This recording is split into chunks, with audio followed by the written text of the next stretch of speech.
Hi everyone, Sajid Amit here and welcome to my review of the xDuoo CDM-10. The TLDR of this, this is a $429, extremely aggressively priced CD player with tube amp plus solid state amp a unit that's $430 and that outputs 1 watt at 32 ohms with a battery life of 7 hours, and it plays PCM 384K, DSD 256 and MQA. So that is just freaking unbelievable. And even the fact that I'm holding this finely machined, finely built heavy duty CD player at this price point in 2026 from a brand that makes portable audio like xDuoo with this plethora of outputs and inputs boggles the mind. It just simply boggles the mind. You look at these physical controls, very retro, top loading of course, and 3 different headphone outs. So I mean, this is not something I would have foreseen. So for whatever reason, CDs have made a comeback, or so it seems, because that's what the market is saying. Apparently there has been a portable CD player revival between 2024 and 2026, and that has produced a lot of genuinely interesting products. The CDM-10 is arguably the most technically ambitious of them. So you had the FIO DM15 R2R, and I've reviewed it, and that made its sort of position through its discrete R2R ladder DSE. You had the Moondrop's Disc Dream, which pursued Delta Sigma neutrality. And then you have the CDM-10, which takes a third and considerably more theatrical path with the dual Cirrus Logic CS43198 DAC chip implementation paired with a switchable output stage that includes 2 genuine Raytheon Jan 6418 vacuum tubes. And they're mounted in a very visually obvious position. So yeah, I mean, this is where you see the output tubes. They glow orange when it's switched to tube mode. It is incidentally the same tubes used in the Aslan Current SP4000T, which was extremely well received as a DAP, as well as a Kane N3 Ultra. Except, unlike those products, this is not very expensive. This is $429. Runs from a 6000 mAh battery for 6 hours of CD playback, and drives headphones with a lot of headroom. 1000 watts balanced output into 32 ohms. Guys, this should not exist at this price, but it does, and here it is. Okay.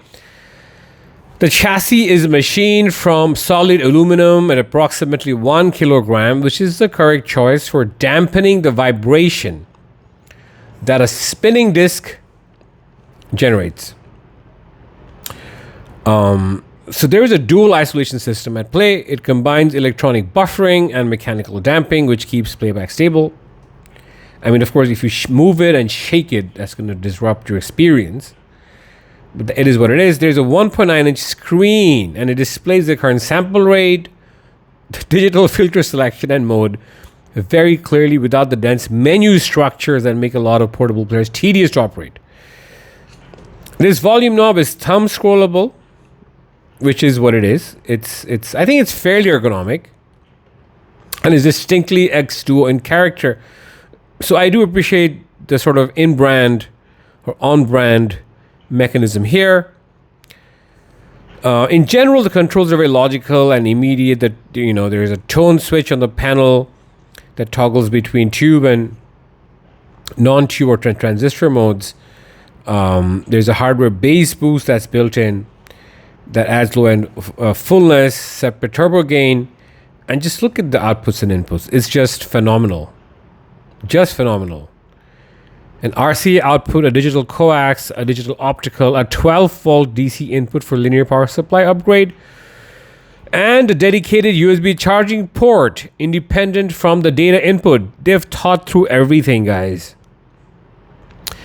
And honestly, the ability to run from an external linear PSU rather than the battery is audibly worthwhile because your dynamics will tighten noticeably and the low level texture of the output becomes more defined. And that is not a minor difference.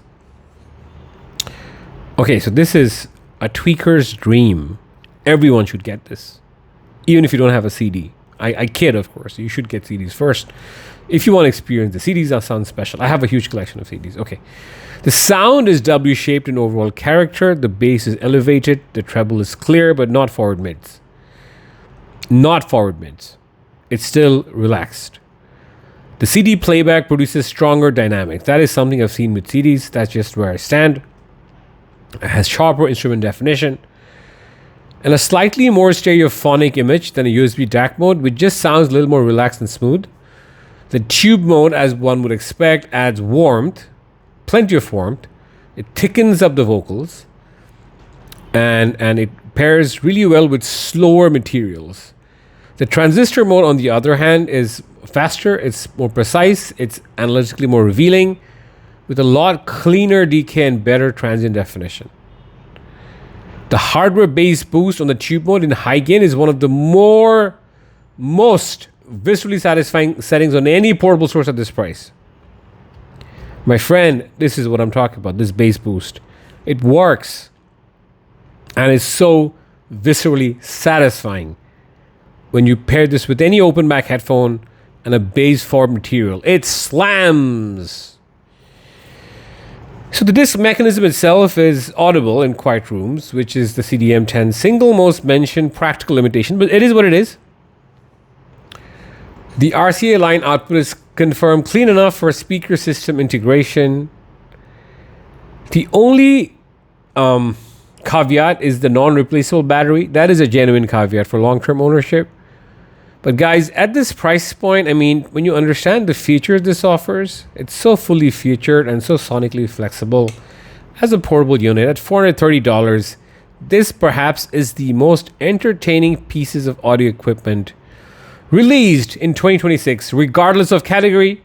That's where I stand. The tube option is no gimmick. The 12-volt linear power supply suggests xDuoo built this for people who take music seriously. I love this product. I recommend it without any reservation. That's it for me, guys. Sajid Nami signing out. Stay tuned for the next one. Bye-bye.